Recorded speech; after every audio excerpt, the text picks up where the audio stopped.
It's always fun to play with Superman and Batman.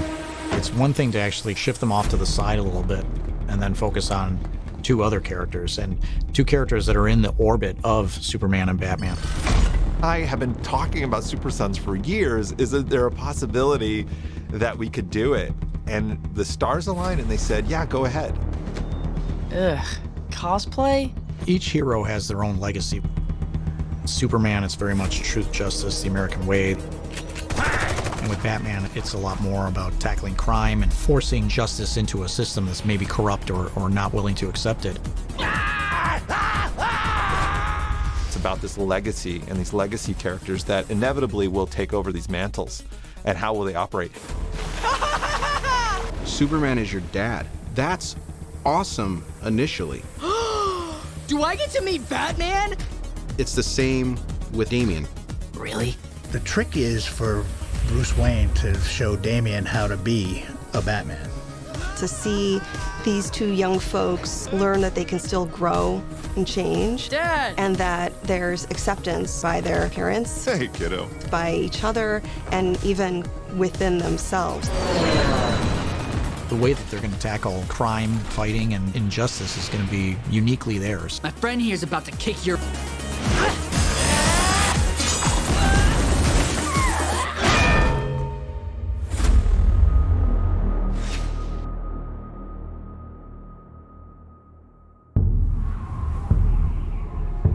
Son of Kal-El.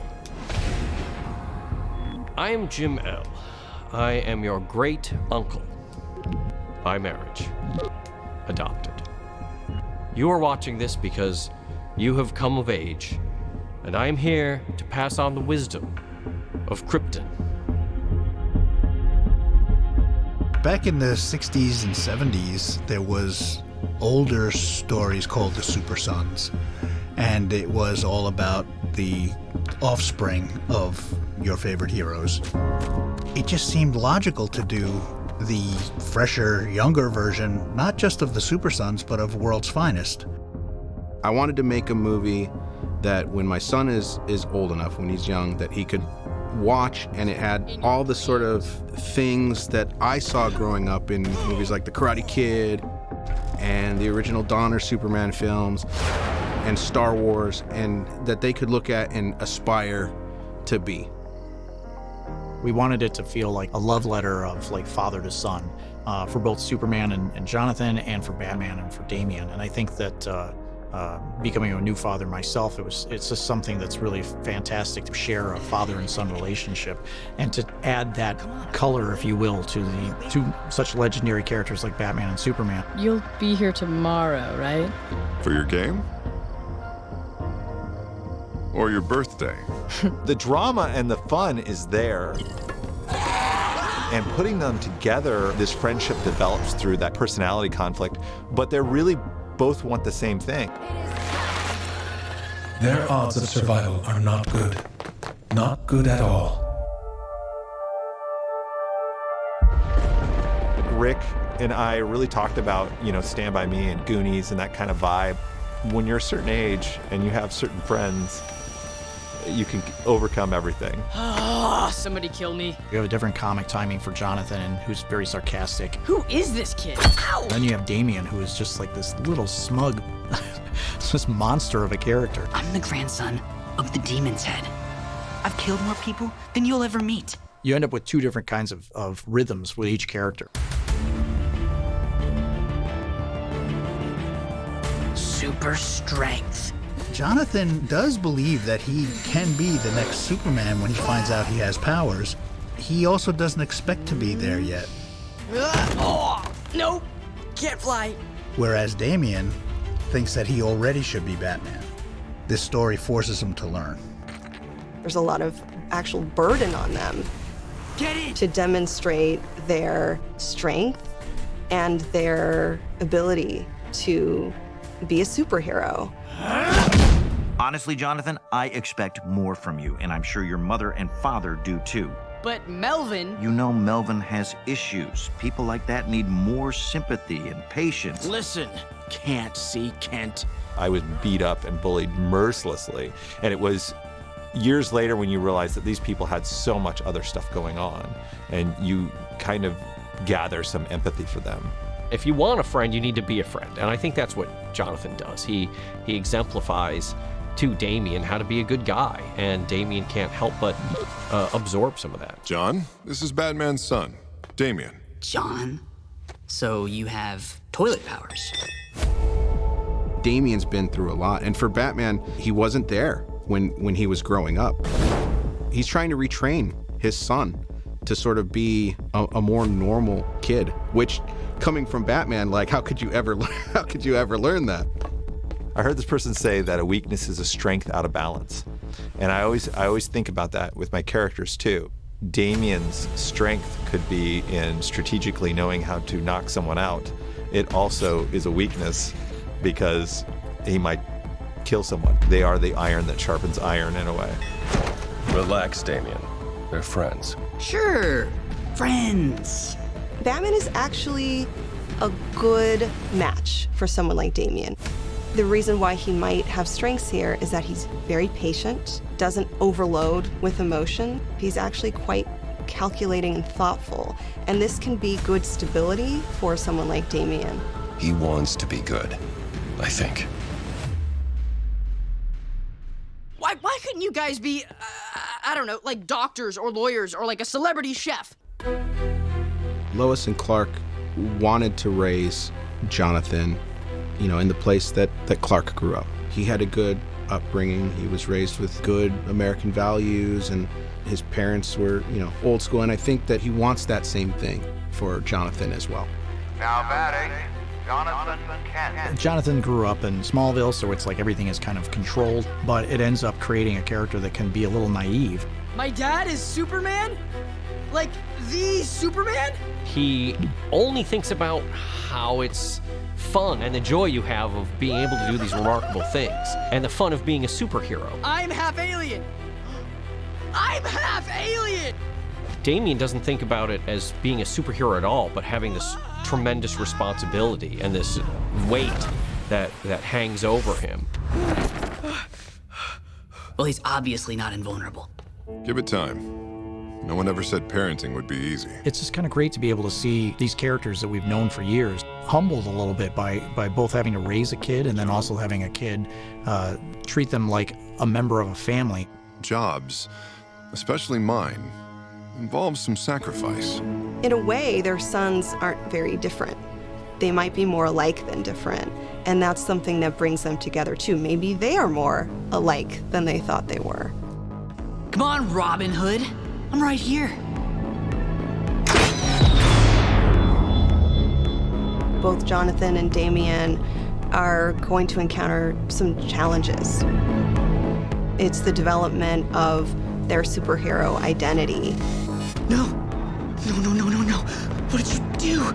Something that Rick and I talked a great deal about, the message of it's not all about you as an individual, that you can be a really great piece of society, but it's going to take some sacrifice. Stupid farm boy. We'll just be getting to like you.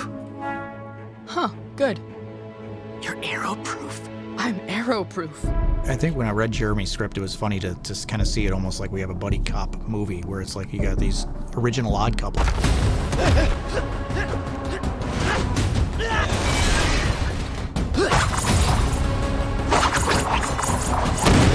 You got the straight-laced guy and you got the loose cannon, and they're going to be tackling some kind of villain or agenda. What if we trade partners? Yeah, why not? Feels like you're watching a movie from the 80s.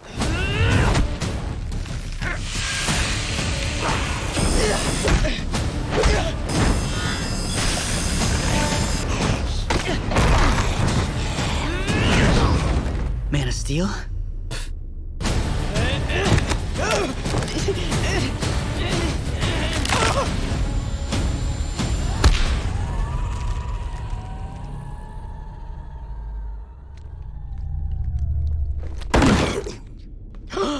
I just knocked out Batman with one punch! It's not just the character designs, it's got a new technology involved, and it's really impressive. Wow, this is the...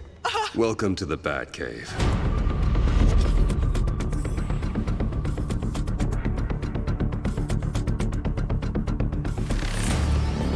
part of the reason Super Sons is so successful in the comic book form is because the art is so good. And when I saw Jonathan's messy hair, and I really feel like you can only do that in CG the way it was, and Damian just looks so cool. I think everybody progressively started going like, this is way better than we thought. Yes, I'll save him, okay? We're essentially creating a set. We're building like a actual world that we can move in. There are, within this film, bits of hand-drawn animation that integrate pretty seamlessly. You wouldn't even know what's what. So we were able to kind of use every tool that we could to flesh out this world. I anticipated that question, and I took the liberty of jotting down a few notes, which I have right here. So if you will indulge me.